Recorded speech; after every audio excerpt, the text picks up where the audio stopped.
धरती माता पालती संतति हमको जान।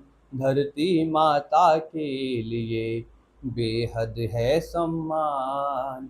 धरती माता के लिए बेहद है सम्मान। अवनि लुटाती नेह नित करुणा का प्रतिरूप। अवनि लुटाती नेह नित करुणा का प्रतिरूप। इसकी पावन गोद में सूरज जैसी धूप। इसकी पावन गोद में सूरज जैसी धूप। वसुधा का है नेह यह देती है जो वन। वरना हम रहते सदा भूखे और विपन्न। वरना हम रहते सदा भूखे और विपन्न। हेलो डियर स्टूडेंट्स, स्वागत है आप सभी का। और आज हम लोग चलते हैं अपनी वसुधा की तरफ, अपनी पृथ्वी की तरफ, अपनी धरती की तरफ।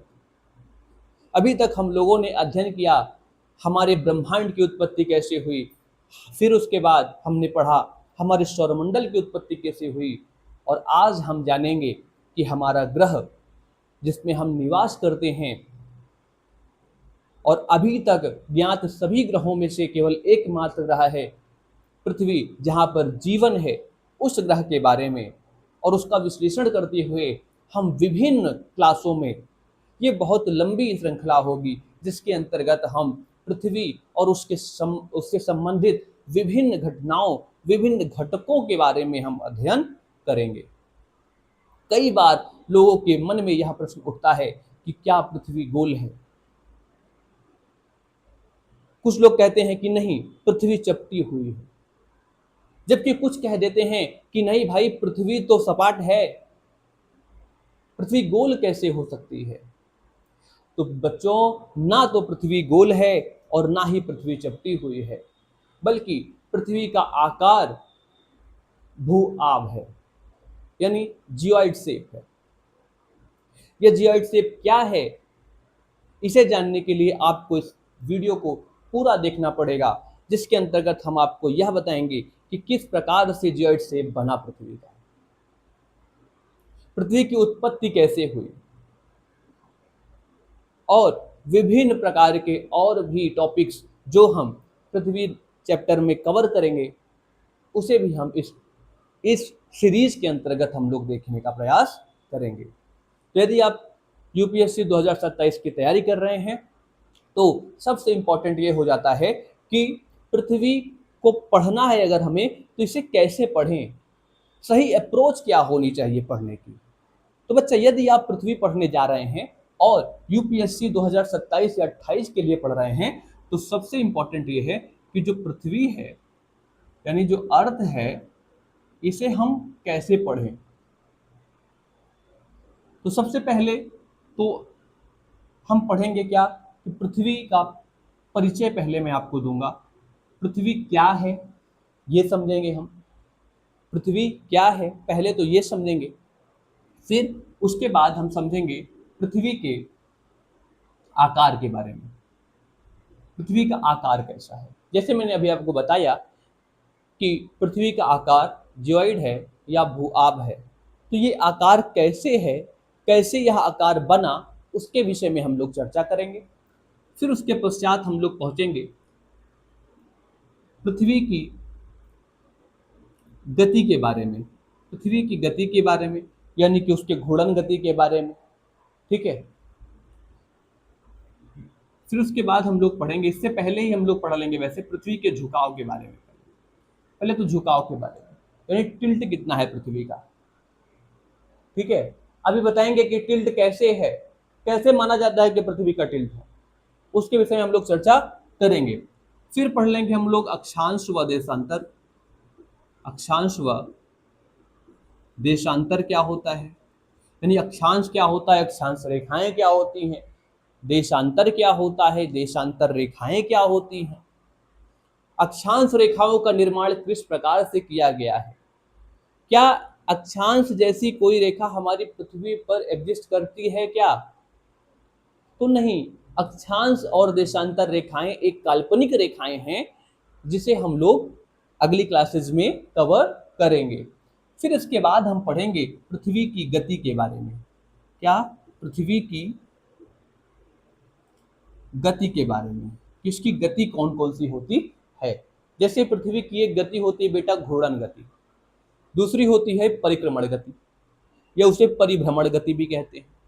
तो घूर्णन गति अपने एक्सिस पर, अपने अक्ष पर रहकर पृथ्वी जो पूर्व से पश्चिम की ओर घूमती है उसे कहते हैं घूर्णन गति।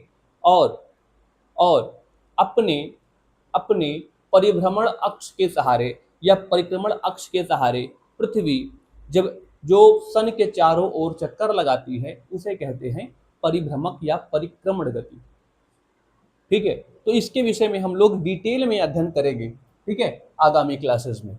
ये आपका पृथ्वी से संबंधित हम पृथ्वी का अध्ययन इस क्रम में हम लोग करेंगे।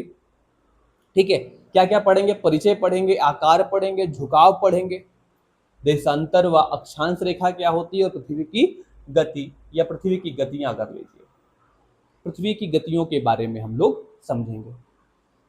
क्लियर? तो बच्चा टाइम को वेस्ट नहीं करेंगे हम लोग, और अपनी इस क्लास को आगे बढ़ाऊंगा मैं, और चलेंगे हम लोग पृथ्वी का परिचय पढ़ेंगे। क्या पढ़ेंगे? पृथ्वी का परिचय, कि आखिर पृथ्वी है क्या सबसे पहले। तो जैसा आप लोग देखते हैं कि पृथ्वी का आकार कुछ इस प्रकार से दिखाई पड़ता है। ठीक है,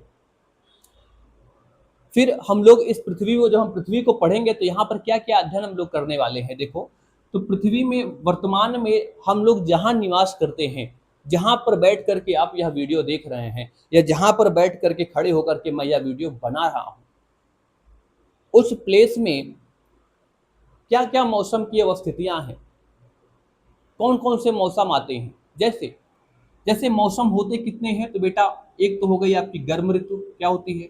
गर्म ऋतु। गर्म ऋतु नहीं बल्कि ग्रीष्म ऋतु, सॉरी, क्या? ग्रीष्म ऋतु। और दूसरी होती है शीत ऋतु। शीत ऋतु, ये दो ऋतुएं ये हैं। इनके बीच में दो संक्रमण ऋतुएं होती हैं। ग्रीष्म से जब शीत की ओर जाते हैं तो बीच में एक ऋतु आती है जिसे हम कहते हैं शरद ऋतु। शरद ऋतु। और जब शीत से ग्रीष्म की ओर जाते हैं तो बीच में फिर एक ऋतु का ऋतु मिलती है जिसे हम संक्रमण ऋतु कहते हैं। और ये ऋतु क्या है? बसंत ऋतु। बसंत ऋतु क्या है ये बेटा? ये है संक्रमण ऋतु। संक्रमण ऋतु, ये भी क्या है? ये भी आपकी संक्रमण ऋतु है। संक्रमण ऋतु, ध्यान दीजिए। तो पृथ्वी में जो ग्रीष्म ऋतुएं हैं, जो शरद ऋतुएं हैं, शीत ऋतुएं हैं, ये सब ऋतु कैसे बनी,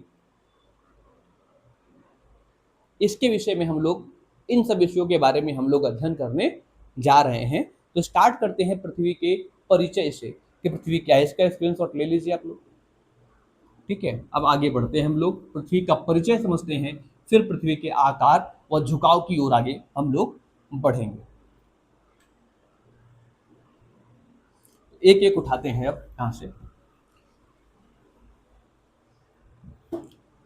सबसे पहला क्या पढ़ने जा रहे हैं बच्चा? पृथ्वी का परिचय। पृथ्वी का परिचय समझिए।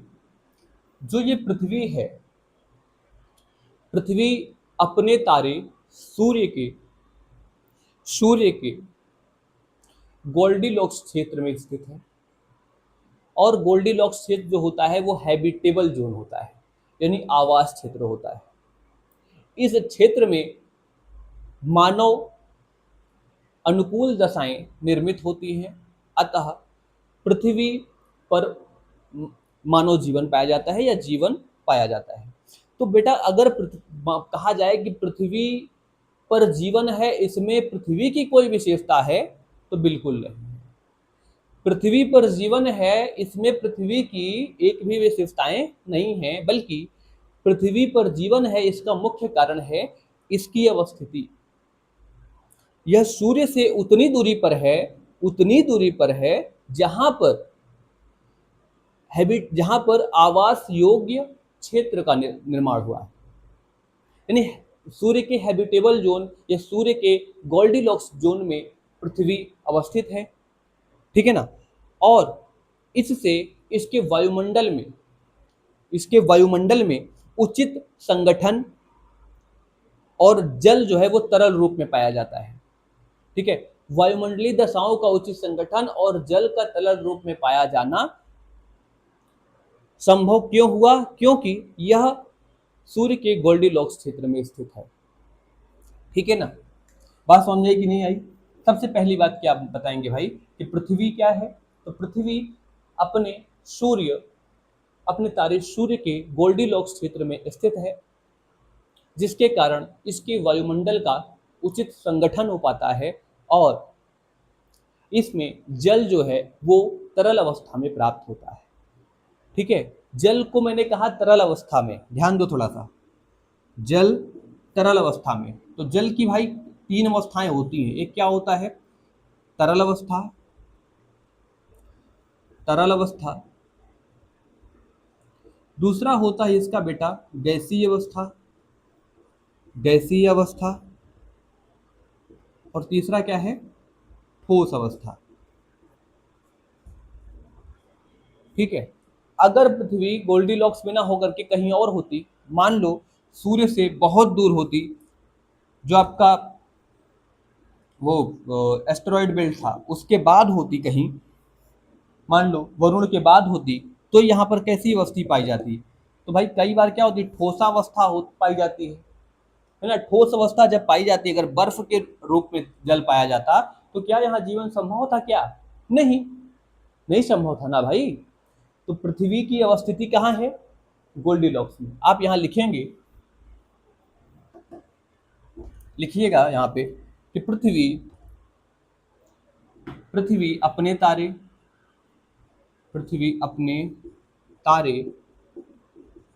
सूर्य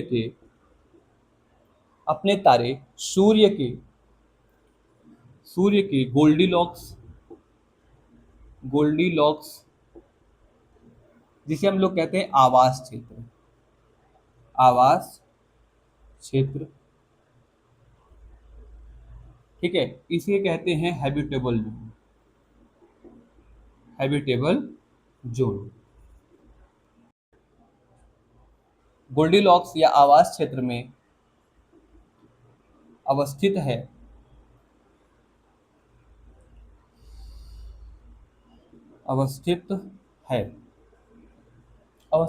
जिसके कारण इसके वायुमंडल का उचित संगठन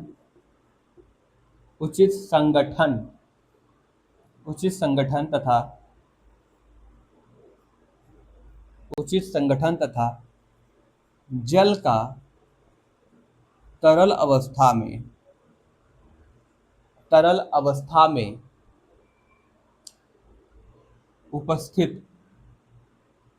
उपस्थित होना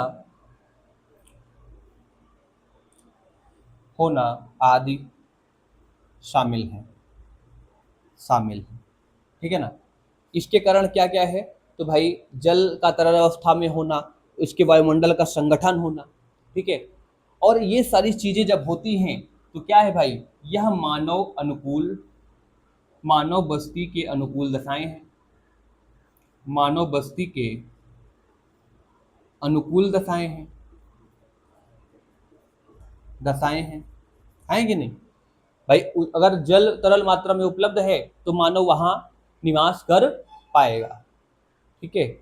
और मैं आपको एक करंट की इंफॉर्मेशन आपको दे दूं, हाल ही में जुलाई 2026 में हमारे वैज्ञानिकों के द्वारा एक एक्सोप्लैनेट की खोज की गई है, जिसका नाम रखा गया है GJ3378b।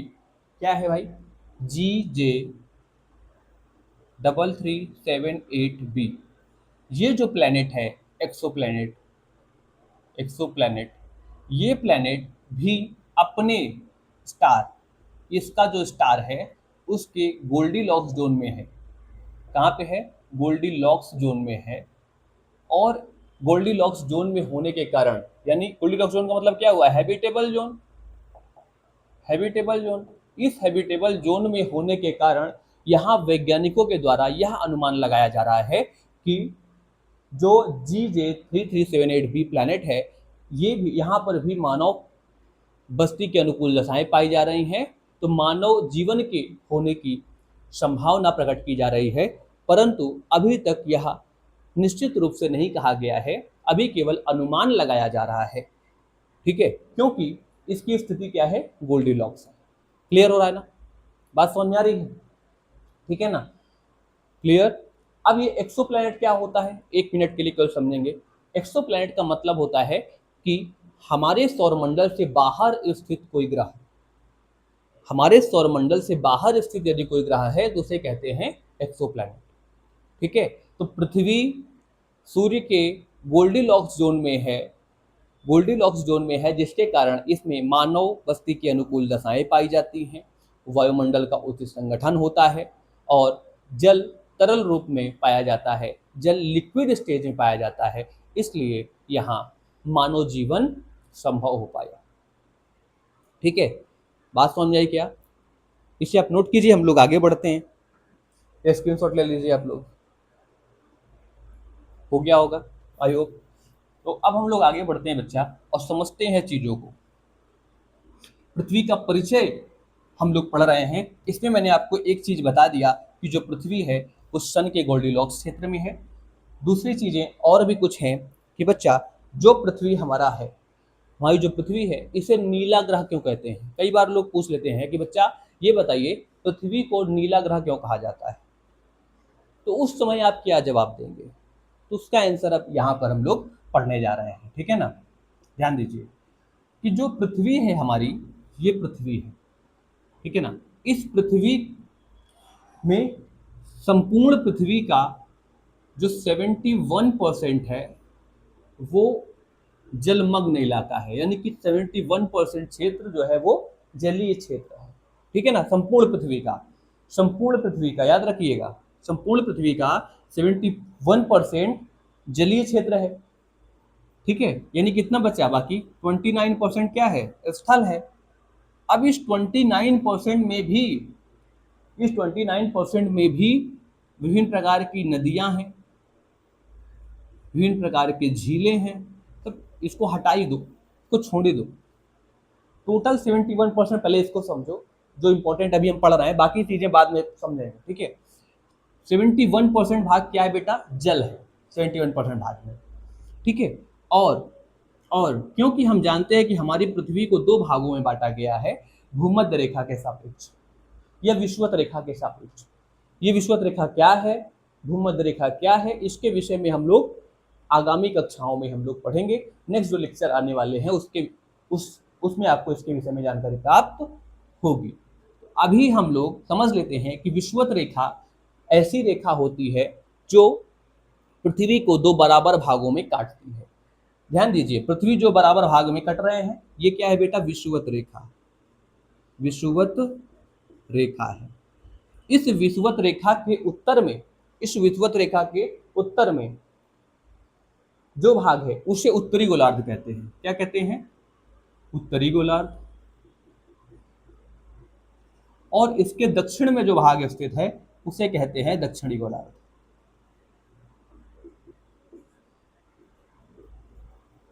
ठीक है, ध्यान दीजिए। अच्छा, यहाँ पे थोड़ा सा समझ में आ रहा होगा भाई, ऊपर में उत्तर क्यों किया, नीचे दक्षिण क्यों किया।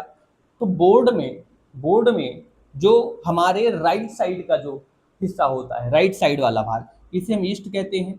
जो ऊपर होता है इसे नॉर्थ, नीचे वाले को साउथ और लेफ्ट वाले को वेस्ट कहते हैं। ठीक है, और ये हिस्सा क्या हो गया आपका, नॉर्थ ईस्ट हुआ, ये क्या हुआ, साउथ वेस्ट हुआ, ये क्या हुआ भाई, नॉर्थ वेस्ट हुआ, और ये क्या हुआ, साउथ ईस्ट।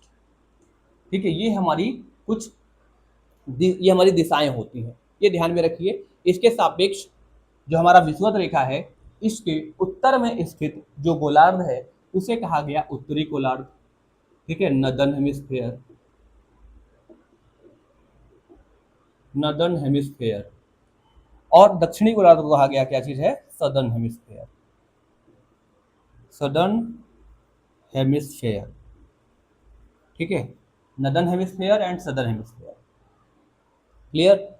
अब ये तो बेसिक जानकारी थी क्या, ये इसके विषय में हम लोग आगे भी पढ़ेंगे। तो मैंने क्या बताया अभी आपको, 71% भाग जो है वो जल से भरा हुआ है।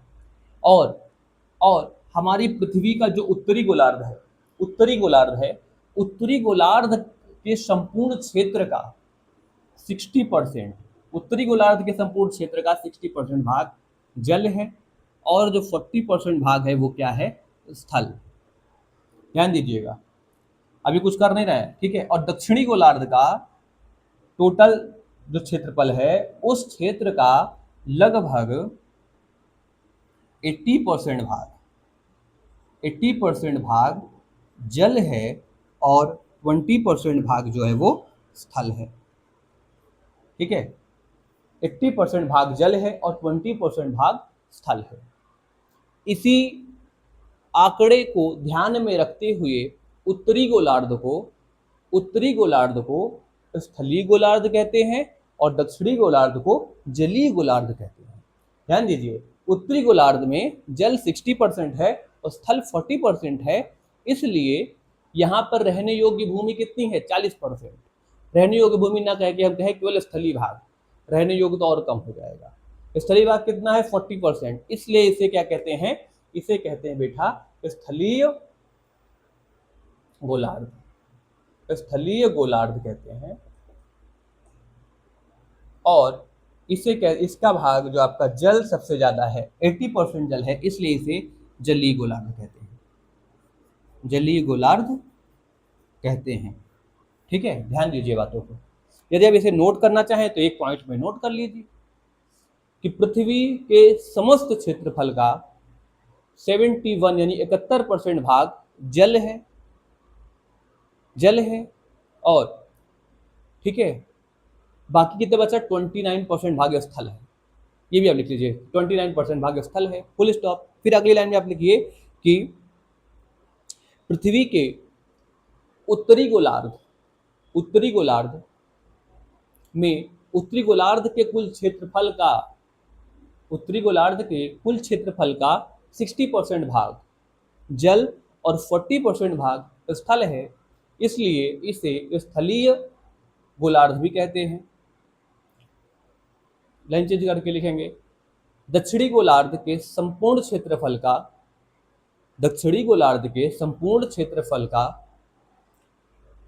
80% भाग जल है और 20% भाग स्थल है, इसलिए इस गोलार्ध को जलीय गोलार्ध कहते हैं। यानी कहीं लिखा हो उत्तरी गोलार्ध को स्थलीय गोलार्ध कहा जाता है और दक्षिणी गोलार्ध को जलीय गोलार्ध कहा जाता है, तो ये गलत नहीं होगा, ठीक है ना? क्लियर? कोई दिक्कत? ठीक है, इसको नोट कर लीजिए आप लोग, फिर आगे हम लोग बढ़ते हैं। आई होप नोट कर लिया होगा। अब चलते हैं हम लोग आगे। हमने पृथ्वी से संबंधित जो बेसिक इंफॉर्मेशन है, जो पृथ्वी के परिचय के लिए आवश्यक है, उतना हमने जान लिया है, ठीक है ना? अब हम लोग चलते हैं बच्चा पृथ्वी के आकार की तरफ। किसकी तरफ? पृथ्वी के आकार की तरफ, ठीक है। आइए समझते हैं पृथ्वी का आकार, यानी क्या कह सकते हैं इसको? Shape of the earth. Shape of the earth क्या है? शेप हमारे अर्थ का क्या है? आकार। क्लास के स्टार्ट में मैंने आपको बताया था बच्चा कि हमारी पृथ्वी का आकार कैसा है। कुछ लोग कहते हैं पृथ्वी चपटी है, क्योंकि इसमें हम लोग रह रहे हैं, चल रहे हैं, फिर रहे हैं, गाड़ियां चल रही हैं, ट्रेनें चल रही हैं, तो ये क्या है? चपटी है, ऐसा लोगों का मानना है। तो कुछ लोगों ने कहा भैया ये गोल है, पृथ्वी क्या है? गोल। अभी सुनना केवल, ठीक है ना? पृथ्वी गोल है, अभी कुछ धारणा नहीं बनाना। और कुछ लोगों ने कहा नहीं भैया ये तो क्या है? चपटी है, क्योंकि इस पर हम चल सकते हैं। अच्छा आप बताइए, यदि अगर गोल है, पृथ्वी अगर गोल है, तो इसमें जो पानी है वो कैसे रुका रह जाता है? पृथ्वी अगर गोल है तो उसका पानी निकल जाना चाहिए बाहर, क्यों नहीं निकल रहा है? कुछ लोगों ने यह प्रश्न उठाया, इसलिए क्योंकि हम भाई हम निवास करते हैं और चपटी दिख रही है इसलिए हम मान रहे हैं कि ये क्या है, चपटी है, जबकि ऐसा नहीं है। ना तो पृथ्वी गोल है, ना ही पृथ्वी चपटी है। और जहां तक बात है पृथ्वी के जल के नीचे न गिरने, नीचे या ऊपर, देखो पृथ्वी का कोई नीचे या कोई ऊपर होता ही नहीं है। पृथ्वी हमारी कहाँ है? अंतरिक्ष में विद्यमान है, अंतरिक्ष में है, लटकी हुई है ना। सूर्य के गुरुत्वाकर्षण बल के कारण सूर्य के चारों ओर अपने परिक्रमण पथ के सहारे उसकी परिक्रमा करती है, और परिक्रमा करने में पृथ्वी को 365 दिन लगते हैं, 365 दिन लगते हैं। ये मैं आपको फिर बताऊंगा जब हम पृथ्वी की गतियां पढ़ेंगे वहां पर, ठीक है। तो पृथ्वी कहाँ है भाई? रुकी हुई है कहीं, ऐसा नहीं किसी स्थान पे रखी है पृथ्वी, ऐसा थोड़ी है, ठीक है ना। तो उस विषय के बारे में हम लोग अध्ययन करेंगे आगे चल के, जब पृथ्वी का गुरुत्वाकर्षण मैं आपको बताऊंगा तब। तो भाई पृथ्वी का शेप है कैसा? तो पृथ्वी का शेप है जियोइड या भूआब है। तो ये भूआब क्षेत्र बना कैसे, ये भूआब क्षेत्र कैसे बना, इसके विषय में जानना अत्यंत आवश्यक है, ठीक है। तो और देखिए, आइए समझते हैं पृथ्वी के आकार के बारे में कि पृथ्वी का आकार जो जियोइड शेप है वो कैसे बना। तो बच्चा, जैसा कि आप लोग जानते हैं कि पृथ्वी हमारी 24 घंटे में 24 घंटे में एक घूर्णन पूरा करती है, एक घूर्णन पूरा करती है ना। 24 घंटे में इसका एक घूर्णन पूरा हो जाता है। घूर्णन क्या होता है, बात यह आएगी सर कि घूर्णन क्या होता है। तो बच्चा, घूर्णन जो होता है वो पृथ्वी अपने अक्ष के सहारे, अपने अक्ष के सहारे अपनी स्थान पर पश्चिम से पूर्व की ओर, पश्चिम से पूर्व की ओर, मतलब एंटी क्लॉकवाइज कह दें, पश्चिम पूर्व छोड़ के घड़ी की विपरीत दिशा में मूव करती है। इसी गति को क्या कहते हैं? घूर्णन गति कहते हैं। और पृथ्वी 24 घंटे में अपना एक घूर्णन पूरा करती है। और इस घूर्णन के दरमियान या इस घूर्णन के दौरान, इस घूर्णन के दौरान पृथ्वी की जो गति है, जो घूर्णन वेग है, वो हर स्थान पर बराबर नहीं होता है, ठीक है। विषुवत रेखा पर यह वेग सर्वाधिक होता है, और विषुवत रेखा से जैसे जैसे हम ध्रुव की ओर बढ़ते हैं, चाहे वो उत्तरी ध्रुव हो चाहे वह दक्षिणी ध्रुव हो, जब हम ध्रुव की ओर बढ़ते हैं तो यह वेग घटता जाता है और यह ध्रुव पर जाकर के शून्य हो जाता है। तो ध्रुव पर घूर्णन वेग शून्य होता है, ध्रुव पर घूर्णन वेग शून्य होता है, और विषुवत रेखा पर घूर्णन वेग सर्वाधिक होता है, ठीक है।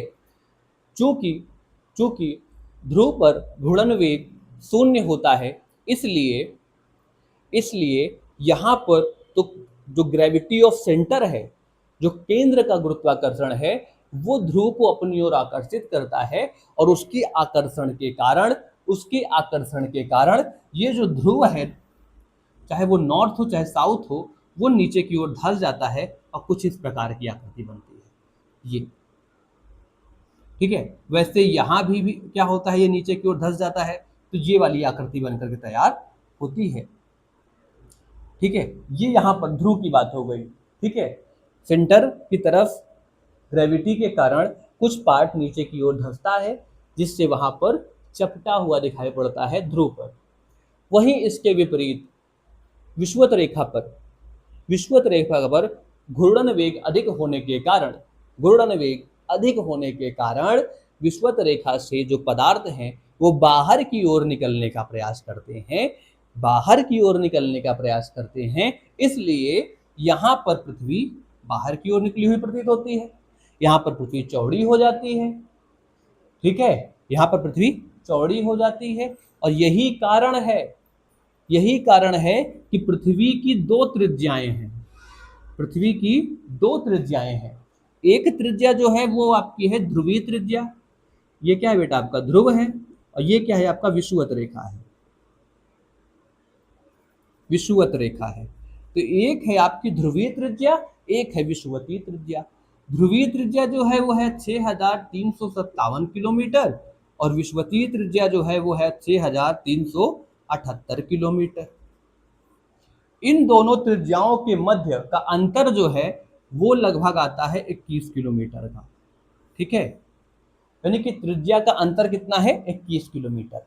ये दो त्रिज्याएं क्यों बनी, ये हमने समझा क्या कि भाई ध्रुव पर घूर्णन वेग कम होने के कारण ग्रेविटी यानी कि ग्रेविटी ऑफ सेंटर यानी सेंटर ग्रेविटी के कारण, केंद्र के गुरुत्वाकर्षण के कारण जो ध्रुव है वो धंस जाता है। तो यहाँ पर जो क्षेत्र है वो कम हो गया, तो यहाँ का जो आपका क्या कहते हैं उसको त्रिज्या है वो भी कम हो गई। कितनी है त्रिज्या, 6357 किलोमीटर। ठीक है ना, बात समझ गई। फिर विषुवत रेखा पर घूर्णन वेग के कारण जो पदार्थ है वो बाहर की ओर निकलने का प्रयास करते हैं और बाहर की ओर निकलने के क्रम में ये क्या हो जाती है, यहाँ पे फैल जाता है। तो इसकी त्रिज्या भी क्या हुई, बढ़ गई। कितनी हुई, 6378 किलोमीटर। ठीक है, व्यास इसका दोगुना होता है, ये आप जानते हैं। व्यास बराबर क्या होता है, 2 इंटू त्रिज्या, 2 गुणे त्रिज्या। तो ये आप निकाल सकते हैं व्यास क्या है पृथ्वी का व्यास निकाल के नीचे कमेंट में बताइए क्या होता है, ये आपका काम है। बात समझ जाइए, यहाँ तक कोई दिक्कत हुई हो तो बताइए। क्लियर ना, यानी कि पृथ्वी की कितनी त्रिज्याएं हुई, 2 त्रिज्याएं हुई। एक त्रिज्या है आपकी ध्रुवीय त्रिज्या और दूसरी त्रिज्या है आपकी विषुवतीय त्रिज्या। ठीक है ना, और वैज्ञानिकों ने पृथ्वी की माध्य त्रिज्या जो बताई है, पृथ्वी की माध्य त्रिज्या बताई है 6371 किलोमीटर। लेकिन होल्ड, 6371 किलोमीटर क्या है, माध्य त्रिज्या है। लेकिन जो आपकी एनसीईआरटी है, 11th क्लास की एनसीईआरटी का चैप्टर 3 जब आप देखेंगे तो चैप्टर 3 में पहले पेज में ही लिखा गया है कि पृथ्वी की त्रिज्या 6370 किलोमीटर है, पृथ्वी की माध्य त्रिज्या। तो ध्यान दीजिएगा, कुछ लोग यहाँ पर दिक्कत कर देते हैं कि 6371 बता दिए हैं और होती 6370 ही है। तो एनसीईआरटी मानती है 6370 किलोमीटर पृथ्वी की त्रिज्या। ठीक है, और स्टैंडर्ड बुक क्या मानती है, 6371 किलोमीटर पृथ्वी की माध्य त्रिज्या। क्लियर ना। पृथ्वी की विषुवतीय त्रिज्या कितनी है, तो 6378 किलोमीटर। पृथ्वी की ध्रुवीय त्रिज्या कितनी है, 6357 किलोमीटर। ध्रुवीय त्रिज्या और विषुवतीय त्रिज्या के बीच का अंतर कितना है, 21 किलोमीटर। कितना है, 21 किलोमीटर। इसे आप नोट कीजिए, फिर हम लोग आगे बढ़ते हैं बच्चा। ठीक है ना,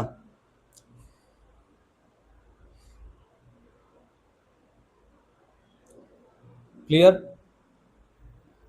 यदि अब इसे अगर आप नोट करना चाहते हैं तो मैं बोल देता हूं, आप लोग नोट भी कर लिए। ठीक है, वैसे इतना काफ़ी है और आप अपने शब्दों में जितना अपने नोट्स बनाएं उतना बढ़िया रहेगा। ठीक है ना, क्लियर।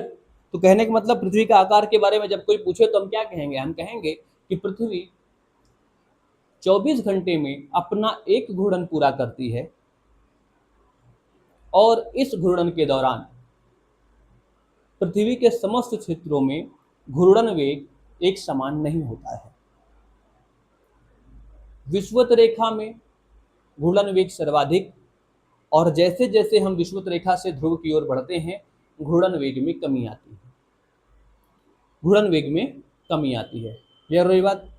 और यह ध्रुव पर जाकर शून्य हो जाता है। ध्रुव पर घूर्णन वेग शून्य होने के कारण सेंटर ऑफ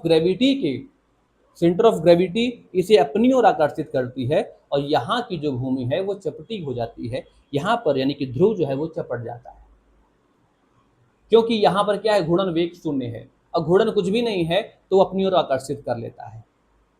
वहीं इसके अपोजिट, इसके विपरीत विषुवत रेखीय क्षेत्र में जो पदार्थ हैं वो घूर्णन वेग के सहारे, क्योंकि विषुवत रेखा पर घूर्णन वेग सर्वाधिक होता है, उसके सहारे बाहर की ओर जाने का प्रयास करते हैं, जिससे सेंटर ऑफ ग्रेविटी उसे अपनी ओर आकर्षित नहीं कर पाती और वो अपकेंद्रीय बल के सहारे बाहर की ओर निकलने का प्रयास करते हैं, जिससे यहाँ का एरिया क्या हो जाता है, बढ़ जाता है।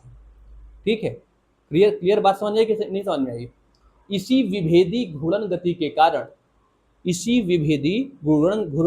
कारण पृथ्वी की दो त्रिज्याएं होती हैं। एक त्रिज्या होती है पृथ्वी की ध्रुवीय त्रिज्या, दूसरी होती है पृथ्वी की विषुवतीय त्रिज्या। पृथ्वी की ध्रुवीय त्रिज्या 6,357 किलोमीटर होती है और पृथ्वी की विषुवतीय त्रिज्या 6,378 किलोमीटर होती है। इन दोनों त्रिज्याओं के बीच का अंतर 21 किलोमीटर का आता है और वैज्ञानिकों के द्वारा जो पृथ्वी की माध्य त्रिज्या बताई गई है वो है 6,371 किलोमीटर। परंतु हमारी 11th क्लास की एनसीईआरटी के चैप्टर 3 में यह त्रिज्या बताई गई है 6,370 किलोमीटर, यानी कि पृथ्वी की माध्य त्रिज्या अकॉर्डिंग टू एनसीईआरटी 6,370 है और अकॉर्डिंग टू नासा के अकॉर्डिंग कितना है, 6,371 किलोमीटर है। यहाँ तक कोई दिक्कत हो तो बताइए। क्लियर ना? यहाँ तक बिल्कुल क्लियर हो गया? क्लियर? इसे आप जो मैंने जिस हिसाब से बोला है अभी मैंने, आप पॉज कर करके आप इसे नोट कर सकते हैं। ठीक है, तो अब हम चलते हैं थोड़ा सा आगे, थोड़ा सा और समझते हैं कि पृथ्वी की जो ग्रेविटी है उसके बारे में थोड़ा सा अध्ययन करते हैं कि पृथ्वी की ग्रेविटी क्या होती है, पृथ्वी की ग्रेविटी क्या हर जगह समान होती है, क्या ऐसा है क्या? ठीक है ना, तो उसके विषय में भी हम लोग अब समझते हैं। तो प्यारे बच्चों, जैसा कि आप लोगों ने साइंस में एक फॉर्मूला पढ़ा होगा, G is equal to small g equal to G m1 m2 upon R square, पढ़ा है ना? जी एम अपॉन एम ही कर लेते हैं, अभी m1 m2 नहीं करते, G M E upon R ई स्क्वायर कर लो। ठीक है, क्योंकि मास किसका, अर्थ का। G is equal to M capital G M E upon R E square, ये एक फॉर्मूला होता है किसका, ये होता है आपका गुरुत्वीय त्वरण का, गुरुत्वीय त्वरण का। ठीक है ना, हम इसे इसलिए जान रहे हैं ताकि हम समझ पाए कि पृथ्वी पर विषुवत रेखा और ध्रुव पर जी का मान जो है वो अलग अलग क्यों होता है। मैंने पहले ही बोल दिया, ये बाद में चीजें भी आएंगी। ठीक है ना, तो जी का मान अलग अलग क्यों होता है, इसे समझने के लिए हम इस फॉर्मूले के मदद से हम लोग समझने की कोशिश करेंगे। ठीक है ना, तो g small g equal to capital G M E upon R E square होता है कि नहीं होता है? होता है ना। जी क्या है, ये आपका होता है भाई यूनिवर्सल ग्रेविटेशनल कांस्टेंट होता है, जिसे कहते हैं हम सार्वत्रिक गुरुत्वाकर्षण नियतांक, सार्वत्रिक गुरुत्वाकर्षण नियतांक होता है ये। ठीक है, जो लोग आपने अगर साइंस पढ़ ली है तो वहां पे आपने इसे पढ़ा होगा, और नहीं पढ़ा है तो आगे पढ़ेंगे। ठीक है ना, ये प्रीवियस क्लासेज में पढ़ा होगा, 9th में पढ़ा होगा, 12th में पढ़ा होगा। ठीक है, परेशान नहीं होने, पढ़ा है आपने तो, और नहीं पढ़ा है तो यहाँ पढ़ ही रहे हैं। G equal to capital G M E upon R E square होता है ये फॉर्मूला, कोई दिक्कत? क्योंकि ये कैपिटल जी जो है वो सार्वत्रिक गुरुत्वाकर्षण नियतांक है, तो ये क्या हुआ आपका, ये आपका क्या बेटा, कांस्टेंट है। क्या है ये?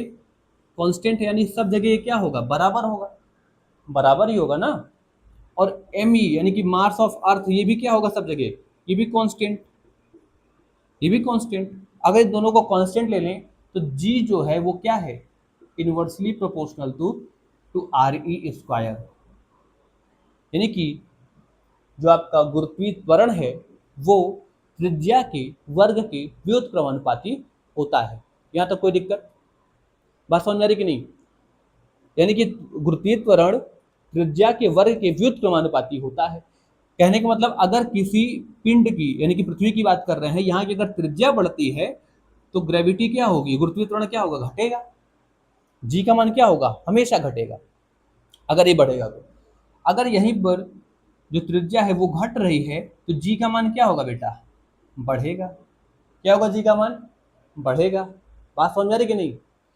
इसी नियम, इसी रूल या इसी फॉर्मूले को, इसी सिद्धांत को ध्यान में रखते हुए हम यह कहते हैं कि जो हमारी अर्थ है, देखो अर्थ के कितने हैं ध्रुव, दो ध्रुव, सॉरी कितने त्रिज्या हैं, दो त्रिज्याएं हैं, एक ध्रुवीय त्रिज्या, दूसरी विषुवतीय त्रिज्या।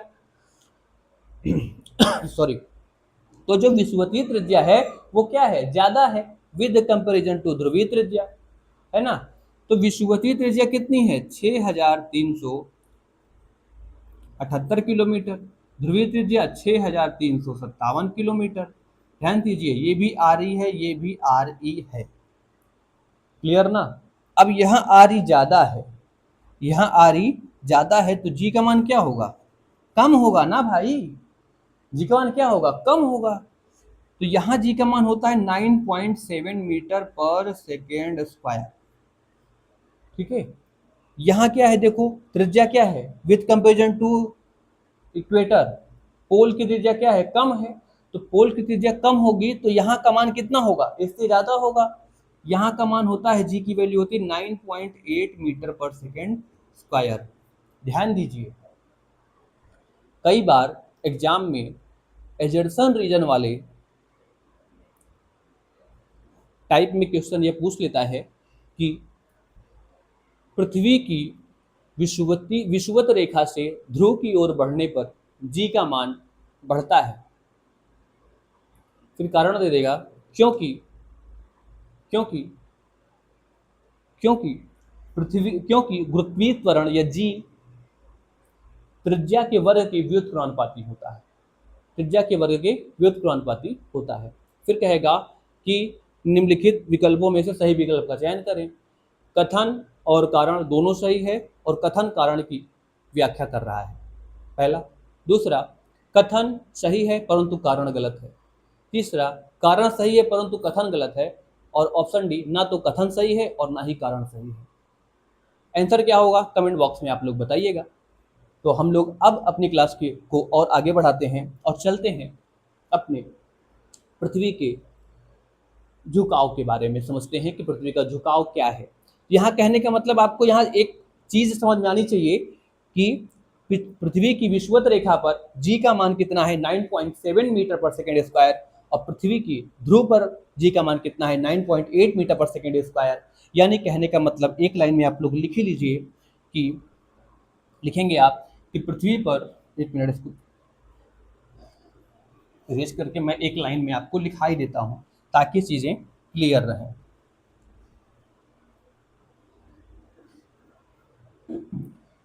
आप कहेंगे विषुवत रेखा से, विषुवत रेखा विषुवत रेखा पर पहले जी का मान लिख लो। विषुवत रेखा पर जी का मान 9.7 मीटर पर सेकेंड स्क्वायर होता है, ठीक है। दूसरा, ध्रुव पर जी का मान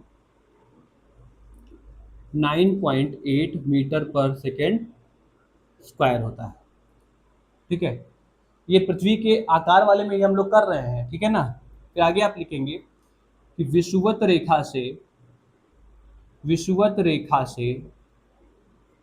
या विषुवत वृत्त भी कह सकते हो, ठीक है ना, रेखा या वृत्त लिखा हो दोनों ठीक है, से ध्रुव की ओर जाने पर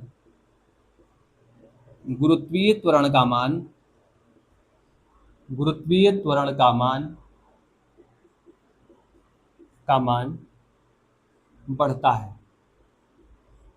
बढ़ता है, ठीक है। और यही कारण है कि जितने भी मिसाइलें हैं, जितने भी आपके सैटेलाइट हैं, वो सब विषुवत रेखा के नज़दीक से ही प्रक्षेपित किए जाते हैं ताकि जी का मान कम हो। और जब जी का मान कम होगा, ये आसानी से पृथ्वी के गुरुत्वाकर्षण सीमा से बाहर चला जाएगा। और यदि हम इसे ध्रुव से प्रक्षेपित करते हैं तो वहां जी का मान अधिक है, ये इसे अट्रैक्ट कर सकता है और वह मिसाइल या वह उपग्रह या सैटेलाइट वापस पृथ्वी पर आकर गिर सकता है, ठीक है ना। कई बार ये भी क्वेश्चन एग्जाम में पूछा जा सकता है, एसर्जन और रीजन में, मतलब कथन और कारण में, वहां बता देगा कि पृथ्वी से उपग्रह और मिसाइल विषुवत रेखीय क्षेत्र से प्रक्षेपित किए जाते हैं, कथन हो गया। कर्ण कहेगा कि विषुवत रेखा पर जी का मान कम होता है, यानी गुरुत्वीय त्वरण का मान कम होता है, और कह देगा निम्नलिखित विकल्पों में से सही विकल्प का चयन करें। ऑप्शन ए, कथन सही है, कारण सही है, और कारण कथन की व्याख्या कर रहा है। दूसरा, कथन सही है किंतु कारण गलत है, कथन सही है किंतु कारण गलत है। और तीसरा, कथन गलत है, कारण सही है, और चौथा दोनों ही गलत है। ठीक है, तो इसका आंसर क्या होगा? ऑप्शन ए, कथन भी सही है और कारण भी सही है, और कथन कारण की उचित व्याख्या कर रहा है। बात समझ में आई कि नहीं? क्लियर हो रहा है यहाँ तक? अब हम लोग चलते हैं अपने अर्थ के झुकाव की तरफ कि अर्थ का कितना टिल्ट है, क्या अर्थ बिल्कुल सीधी है या फिर उसका कुछ टिल्ट भी है, उसके विषय में हम लोग अब समझते हैं बच्चा। यहाँ तक क्लियर हो गई है बातें? क्लियर हो गई है ना? ठीक है ना, आइए चलते हैं आगे और समझते हैं अर्थ के टिल्ट के बारे में, यानी अर्थ का जो झुकाव है, या अर्थ का टिल्ट कितना है, इसको भी समझ लें। ठीक है, अर्थ का टिल्ट कितना है उसे भी हम लोग समझ लेते हैं बच्चा।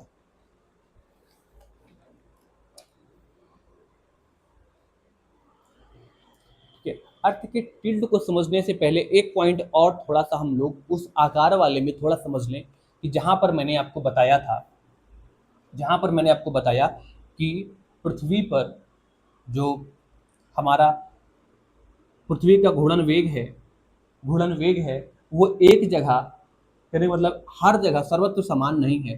पृथ्वी का घूर्णन